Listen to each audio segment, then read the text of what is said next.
Hey everybody. So today I want to talk about some teams that are good teams but in serious need of some secondary scoring. They are way too reliant on one line or just a couple of players to do all of their scoring. Before we get to that, I quickly just want to say if you're not yet a subscriber to this channel, please hit that subscribe button.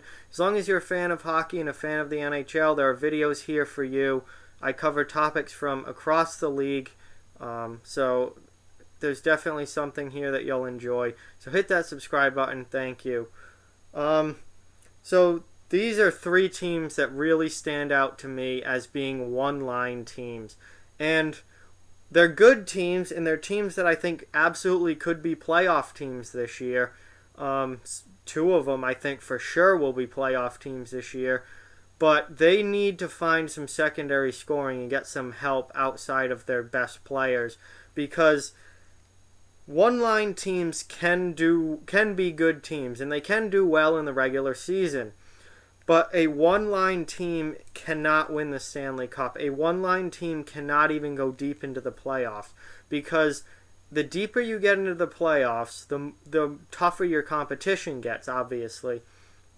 And when you start playing good teams in the second or third round of the playoffs, they are going to have good shutdown defenders. They're going to be great, just as good of teams as you. They're going to have great defensemen. They are going to find a way to shut those top players down. And if you can't get goals from anyone else, you are in big, big trouble. You are going to only last 4 or 5 games in that series because you will not be able to score goals. Teams with great defenses will find a way to shut that top line down, and if you don't have any offense outside of that, you are not going to last long in the playoffs. So these are teams that are pretty good teams, and they definitely can be playoff teams, even with only one line scoring, but they are not going to go far in the playoffs with only one line. So they have got to find some secondary scoring. And these teams are Boston, Colorado, and Edmonton. Let's start with the Bruins. So Boston's top line, I think, is the best line in the NHL. They are absolutely dynamic. They're incredible together. They play extremely well. Marchand has 16 points. Bergeron has 20. Pastrnak has 17. Bergeron leads the team in points. Pastrnak second and Marchand's third. The next closest player to them in points is David Krejci with 10. And now 10 isn't awful, and for Krejci, that's a pretty good number. But after Krejci, the next player on the point totals is Charlie McAvoy with 6 points. And he's out injured now and has only played 7 games this season. No one else even has 6 points. So all of their goal scoring is coming from this Bergeron, Marchand, Pastrnak line. Krejci's getting involved a little bit, most of that on the power play. And after that, it's nothing. Nothing from DeBrusk, nothing from Heinen, nothing from Backus, nothing from Nordstrom, nothing from the fourth line of Corrali, Achari, and Wagner. They're getting nothing from the rest of this team. Sure, guys have 2 or 3 goals each, but there's no consistent secondary offense from any line on this team. They are completely reliant on Marchand, Bergeron, and Pastrnak to do the scoring. And if they don't score, this team loses. And we've seen that over the past few games. They've been shut out twice because this line hasn't scored. And in the games that they have won, look at the Carolina game. Marchand had 2 goals. Look at the last game against Dallas. They won 2-1 in overtime. 1 goal came from Pastrnak. 1 goal came from Marchand. No one else even figured in on the scoring. This is a big problem with the Bruins, is they are completely reliant on this. They have an elite top line, but they're completely reliant on that line. They have got to get a second scoring line going, or come playoff time, they're done. let's move on to Colorado because it's a very, very similar situation in Colorado, just not as bad as in Boston. Colorado's top line of Gabriel Landeskog, Nathan MacKinnon, and Mikko Rantanen have most of their points. Rantanen leads the entire NHL with 24 points. MacKinnon has 21, and Landeskog has 18. Again, those are your top 3 point scorers on the team. The next closest person to Landeskog in third is defenseman Tyson Barrie, who has 11 points, and I'm willing to bet a good chunk of those points are on assists that came when this line was on the ice. And then after that, it's Alexander Kerfoot, who has 10 points. He's another forward, so there's a little bit of secondary scoring up front, but again, that's one guy. Everyone behind Kerfoot, single-digit points so far this year. So it's a very similar situation to Boston, not as bad. Boston it's literally only has these 4 guys in double-digit points. And their next closest is 6. After Kerfoot, Colorado has some guys with a little more than 6 points. So Colorado's situation is not as bad, but it's a very similar situation, and it's still they are heavily reliant on that top line. And if that top line doesn't score, Colorado is not going to win games. And this is going to be a big problem for the Avalanche, who I think are without a doubt a playoff team this year. I've been really impressed with what I've seen from them. This line has been incredible, absolutely fantastic. They should make the playoffs this year, but look at the division they play in, how difficult that Central Division is. They're in the same division as Nashville, Winnipeg, Minnesota, Dallas, St. Louis. They're playing good teams a lot of the time. And they'll probably be fine in the regular season. Just like I said with Boston, they can do this in the regular season. But when they get into the playoffs and they have to win a 7-game series against Winnipeg or Nashville, it's not going to happen with one line scoring.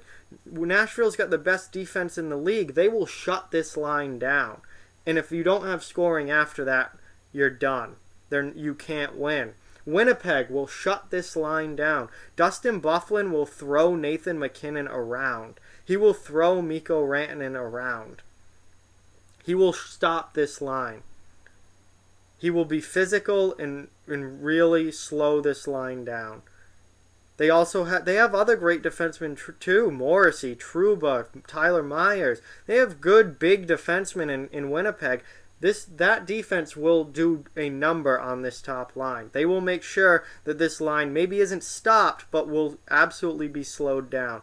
And if Colorado can't get scoring beyond that line, they're not going to win a series against Winnipeg. They're probably not going to win a series against Winnipeg or Nashville anyway, but certainly won't with only one line scoring. So Colorado, much like Boston, needs to find at least one more scoring line to get going and start putting the puck in the net. One-line teams can make the playoffs, but to go anywhere in the playoffs, you have to have at least 2, if not 3 lines that can score goals. And when you look at what teams go really deep into the playoffs, teams that make it to the finals, teams that make it to the conference finals, they get contributions from up and down the lineup. They don't have one. Sure, they have their best players who score more points than everyone else. Every team does. That's why they're your best players. But they get contributions from other places. And you have to get contributions from other places to go anywhere deep into the playoffs. And if these teams don't get that, they're not going to deep into the playoffs. Lastly, Edmonton. And with Edmonton, it's not even one line, it's one player. Edmonton's offense is Connor McDavid, and that's it. Ryan Nugent-Hopkins is also really good, but he plays with McDavid most of the time. So those two together are really, really dynamic. McDavid has 22 points. Nugent-Hopkins has 17. Third on the team is Leon Draisaitl with 16.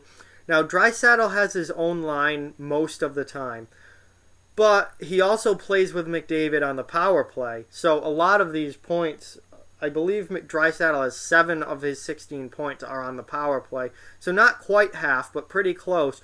Half of his points come from playing with McDavid on the power play. So, he's kind of a product of McDavid as well, although they don't always play on the same line. But in Edmonton, it is Connor McDavid, and if Connor McDavid gets shut down, then they have nothing. So they desperately need secondary scoring as well. They need guys like Lucic and Ryan Strome. Ryan Strome scored last night. It was his first point of the season. Are you kidding me? It's November, and it was his first point of the season. That's unbelievable. This Edmonton has got to find someone who can put up points other than Connor McDavid. Because he and Nugent Hopkins play really well together and they're dynamic together. But outside of those two, where are the points going to come from? Because, again, Edmonton going through the Western Conference, teams are going to they're not going to completely shut Connor McDavid down. He's the best player in the league. He's way too good for that. But they're going to slow him down. They're going to put their best defenseman out against him, and they're going to limit his production. And even if McDavid scores a point or two per game, that's still only 1 or 2 goals if no one else is scoring, and then the other team can win 3-2 or 4-2. McDavid can't do it by himself. So Edmonton needs to find some secondary scoring as well. So all three of these teams, Boston, Colorado, and Edmonton, desperately need to get at least one more line scoring with some regularity, or else they might be fine in the regular season, but come playoff time they're in big trouble. So those are one-line teams that need to find some sort of secondary scoring. That's what I've got on that. Like, comment, share, subscribe, follow on social media. Check out offthewallhockey.com. All those links are down in the description. If you'd like to further support Off the Wall Hockey, the link to our Patreon page is also in the description. Keep spreading the word about this channel. Let's keep this thing growing. Thank you very much for watching. I hope you enjoyed the video, and I'll talk to you guys soon.